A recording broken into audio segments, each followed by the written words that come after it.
Alright, greetings folks, this is BlackWeasel, and this is my video game review of Super Mario RPG Legend of the Seven Stars for the Super Nintendo. I got this game as part of the Super Nintendo Classic, which contains 20 games from a broad range of genres.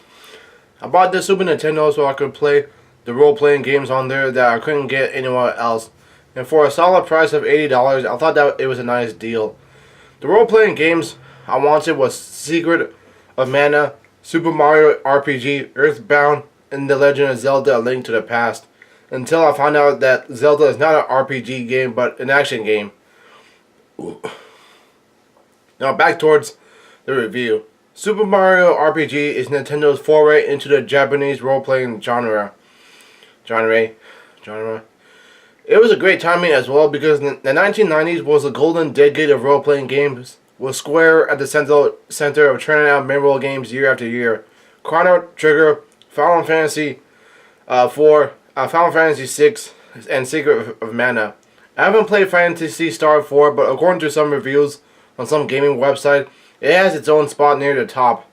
The old saying comes to mind in all of this: if you can't beat them, join them, and that's what Nintendo did. Super Mario RPG was the first game to launch Nintendo's most popular mascot Mario into the world of role-playing games.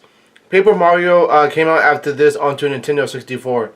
And since the Nintendo 64 Classic hasn't come out yet, I have no way to play Paper Mario. Nintendo joined with Square to make Super Mario RPG, but unlike Square's usual style of making the games, Super Mario RPG is not a complex, convoluted, difficult game to play. It is a fun adventure that makes battling the monsters entertaining and enjoyable. That's Nintendo's element of making games. Not too hard, not frustrating, not tedious, but just what it is, a game. The story is simple, but real different from typical Mario games. In the beginning, Mario has to do the usual and save Princess Toadstool from Bowser since he kidnapped her, but some sort of strange shenanigans happen in between, and a new supernatural monster has arrived. Now this supernatural monster is a force to be reckoned with. It has caused destruction in the way of scattering 7 stars across multiple worlds and dethroned Bowser as the baddest being hanging around. It is up to Mario to stop this strange supernatural force named Smithy from dominating the world.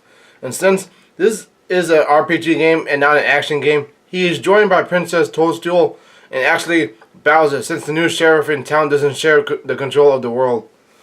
Super Mario RPG contains a turn-based combat system where I fight against monsters with 3 guys on my team. Nintendo makes this a fun battle where if I time my button press with the timing of Mario hitting the monster correctly, I could get an extra hit in. And if I could time the button press correctly when the monsters hit Mario, then Mario is able to defend himself and take less damage than usual.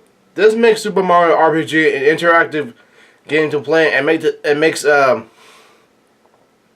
interactive role-playing game to play and makes the turn-based gameplay less boring. Dragon Quest keeps their traditional role-playing alive by going turn-based in all of its game all the time. And I know that because I just played.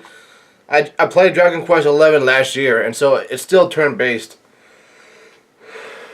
Final Fantasy introduced the active time battle system, which sometimes punishes me for thinking on the go, but makes their games more better than Dragon Quest.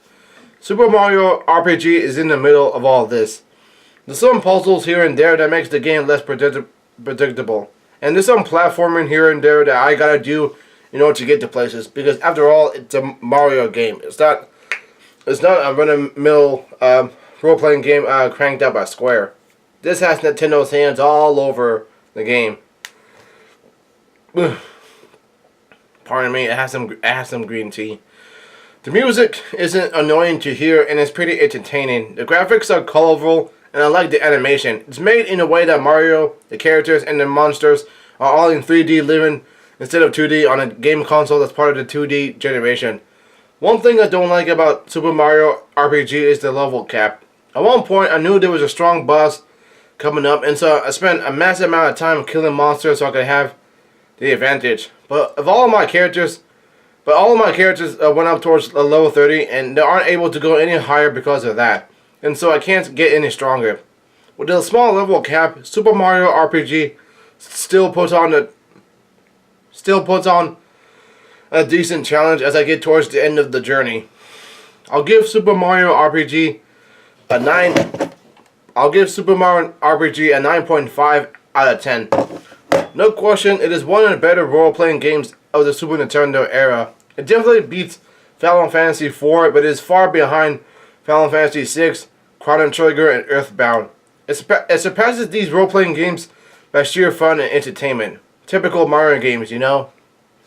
I have played Super Mario RPG from February 8th, 2018 towards March 30th, 2018.